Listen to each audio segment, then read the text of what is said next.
ഇനി എന്തോ സാറേ അടുത്ത പ്ലാൻ? എത്രയും പെട്ടെന്ന് എന്നെ എവിടെങ്കിലും ഒന്ന് ഒളിപ്പിക്കേ. അത് തന്നെയാടാ ഞാനും ആലോചിക്കുന്നേ. നിനക്ക് സുരക്ഷിതമായി കുറച്ചു കാലം കഴിയാനുള്ളൊരിടം. എവിടെ വേണമെങ്കിലും പോവാ സാറേ. ഇല്ലെങ്കിൽ അവന്മാരെന്നെ പൊക്കും തീർച്ചയാ. നിനക്ക് ഡൽഹി പോവാമോ? അവിടെ ആവുമ്പോൾ നിനക്ക് സുഖമായി സ്വതന്ത്രമായി കഴിയാം. ഞാൻ ഉടനെ അങ്ങോട്ട് ട്രാൻസ്ഫർ വാങ്ങി വരികയാ. എന്തു പറയുന്നു? ആ, ഏത് കാട്ടിൽ വേണമെങ്കിലും പോവാ സാറേ. എങ്കിൽ ഇന്ന് രാത്രി തന്നെ നമുക്ക് മംഗലാപുരത്ത് എത്തണം. അവിടെ നിന്ന് ഒരാൾ നിന്നെ മുംബൈയിലെത്തിക്കും. മുംബൈയിൽ നിന്ന് അടുത്ത ദിവസം ഡൽഹിക്കും. ഓക്കെ? ഓക്കെ. അപ്പൊ സാറെല്ലാം നേരത്തെ പ്ലാൻ ചെയ്ത് കഴിഞ്ഞല്ലേ? കൊള്ളാം.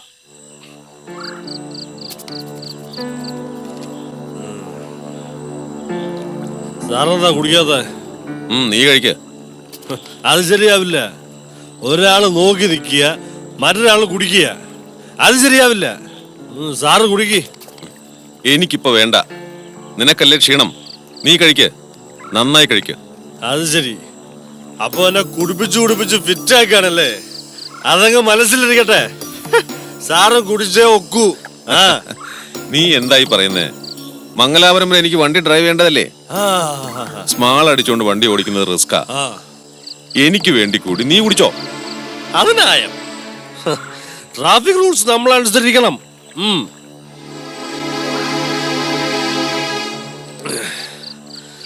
സാറിന് എന്നോട് ദേഷ്യമുണ്ടല്ലേ? ദേഷ്യമോ?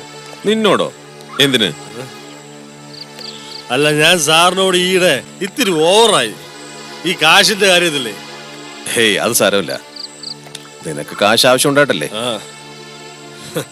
എന്നാലും സാർ ആരാണെന്നും ഞാൻ ആരാണെന്നും ഞാൻ ഓർക്കണ്ടേ? ഓർത്തില്ല. മതി കുടിച്ചത്. നീ ഓവറായി.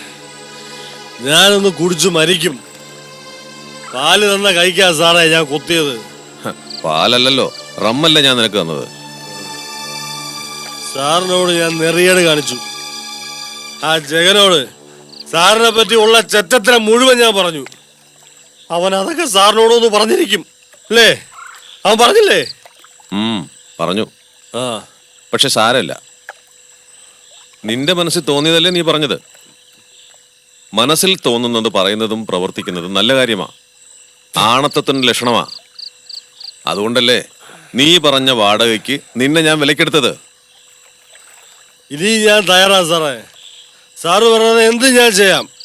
ആരെ കൊല്ലണം? പ്രസാദനെ കൊല്ലണോ? സാറിന്റെ അനിയത്തെ കൊല്ലണോ? ഞാൻ റെഡി. വേണ്ട മുരുക, നീ ആരെയും കൊല്ലണ്ട. ഒന്ന് ചോദിച്ചോട്ടെ, ഇന്ന് നമ്മുടെ മംഗലാപുരം യാത്രക്കിടയിൽ പോലീസ് നിന്നെ പിടിച്ചാൽ നീ സത്യം പറയുമോ? അപ്പൊ പിടി വീഴോ സാറേ? പറയാനൊക്കില്ല. ഇപ്പൊ കേരളം മുഴുവൻ അവന്മാര് വല വീശിയിട്ടുണ്ടാവും. നമ്മുടെ യാത്ര ഹൈലി റിസ്കാ. അതുകൊണ്ട് ചോദിച്ചതാ. പറയൂ, നീ സത്യം പറയുമോ? ഇല്ല സാറേ, എന്നെ പിടിച്ചാലും ഞാൻ സാറിന്റെ പേര് പറയൂല. സത്യം സത്യം ഞാൻ പറയൂല.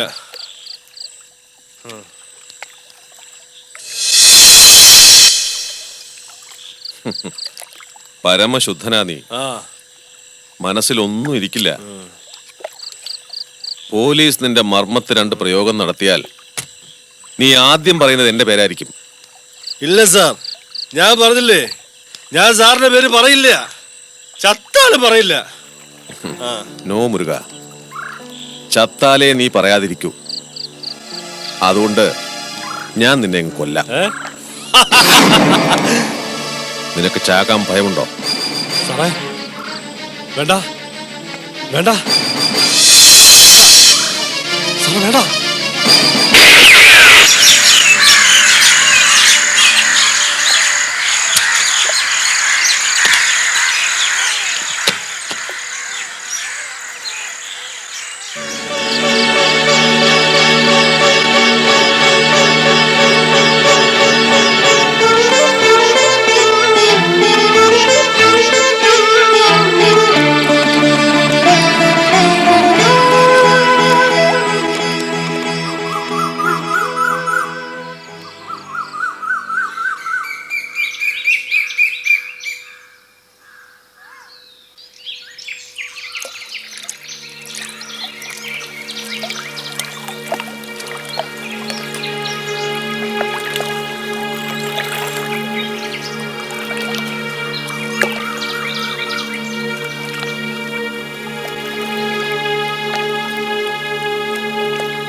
ആ ബോഡി ഒന്ന് മറിക്കേ.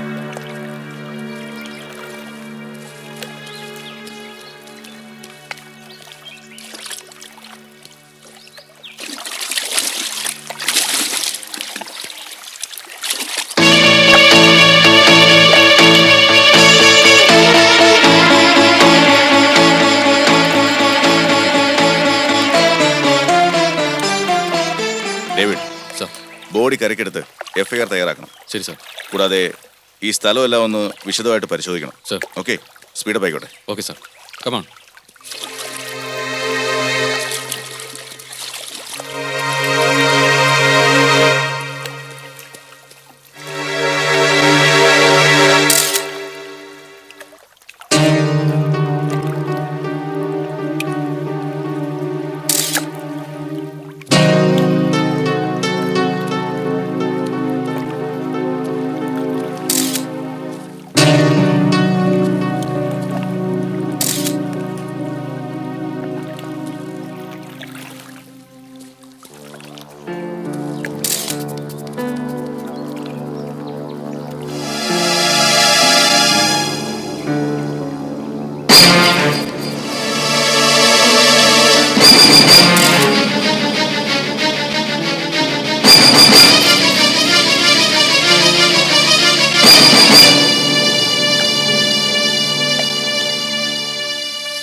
(0471-310-3991)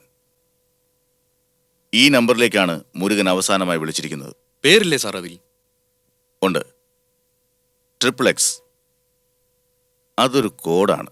ആ നമ്പറിലേക്കൊന്ന് വിളിച്ചു നോക്കിയാലോ? യെസ്.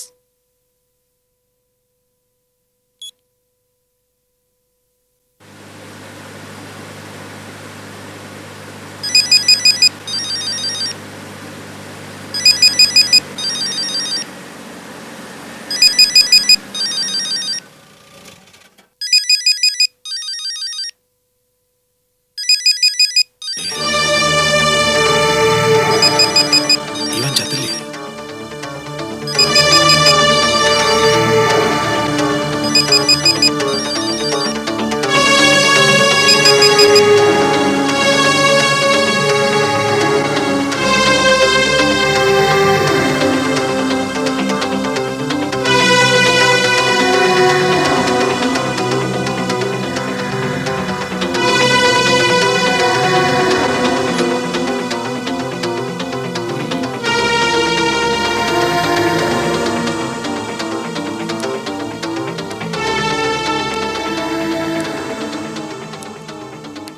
എന്തു പറ്റി സാർ? റിംഗ് ഉണ്ടായിരുന്നു, അറ്റൻഡ് ചെയ്തില്ല. ഇപ്പം മൊബൈൽ ഓഫാണ്. അപ്പോ ഈ നമ്പറിന്റെ ഉടമസ്ഥന് മുരുകന്റെ കൊലപാതകവുമായി ബന്ധമുണ്ടാകും. അതുറപ്പാണ് സാർ. എന്ന് പൂർണ്ണമായി ഉറപ്പിക്കാൻ പറ്റില്ല.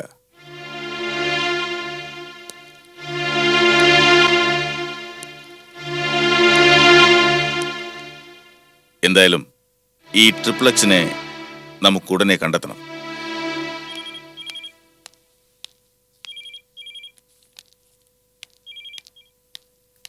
സർ, നമ്പറിന്റെ ഡീറ്റെയിൽസ്. ആ, mister Ramohan, Shiva construction, Kowdiar, Trivandrum. Thank you. Welcome sir.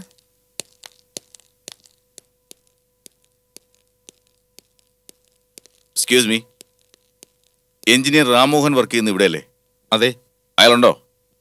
വരൂ.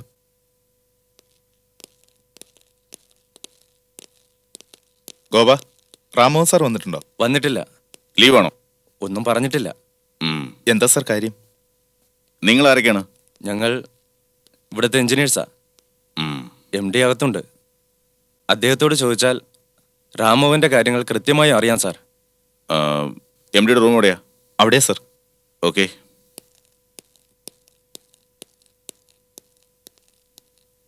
ഇത് ഒരു പുതിയ ടേണിംഗ് പോയിന്റ് ആണല്ലോ ഗോപ. എനിക്ക് വലിയ പ്രതീക്ഷയുണ്ട്. എന്തോ സീരിയസ് ആയി സംഭവിക്കാൻ പോകുന്നു. Good afternoon sir. Good afternoon. ഇരിക്കൂ. Thank you. എന്താ വന്നത്? ഞാൻ എഞ്ചിനീയർ രാമോഹൻ അന്വേഷിച്ചു വന്നാണ്. എന്താ സാർ കാര്യം? Anything serious? പറയാം. അയാൾ ഇന്നലെ വന്നിരുന്നു. ഇല്ല. ആബ്സെന്റ് ആകാൻ കാരണം എന്തെങ്കിലും? വൈഫിന് സുഖമില്ലെന്നാണ് പറഞ്ഞത്. പറയുന്നത് കേട്ടിട്ട് ആ കാരണം നിങ്ങൾ വിശ്വസിക്കുന്നില്ല എന്ന് തോന്നുന്നല്ലോ. നിങ്ങൾ അയാളുടെ സുപ്പീരിയർ ഓഫീസറല്ലേ? ഞാൻ ഈ കമ്പനിയുടെ MD ആണ്. അപ്പോ ഒരു ജീവനക്കാരൻ ആബ്സെന്റ് ആവുന്നതിന്റെ കാരണം കൺവിൻസിംഗ് ആയിരിക്കണ്ടല്ലേ? 1-2 ദിവസം ആബ്സെന്റ് ആവുന്നത് മാത്രമല്ല, മറ്റ് പല ഗ്രൗണ്ടിലും റാം മോഹന്റെ പേരിൽ എനിക്ക് പരാതിയുണ്ട്. എങ്ങനെ? Please clarify. കമ്പനി കാര്യത്തിൽ അയാൾ സ്ട്രെയിറ്റ് ഫോർവേഡ് അല്ല. പല പരാതികളും കിട്ടിയിട്ടുണ്ട്. പിന്നെന്താ ആക്ഷൻ എടുക്കാത്തത്? കംപ്ലീറ്റ് എൻക്വയറി കഴിഞ്ഞിട്ടാകാമെന്ന് കരുതി. ഒരു മർഡർ കേസുമായി ബന്ധപ്പെട്ട് അയാളെ ചോദ്യം ചെയ്യാനാണ് ഞാൻ വന്നത്. മർഡറോ? അതെ, മുരുകൻ എന്നൊരു വാടക ഗുണ്ടയുടെ മർഡർ.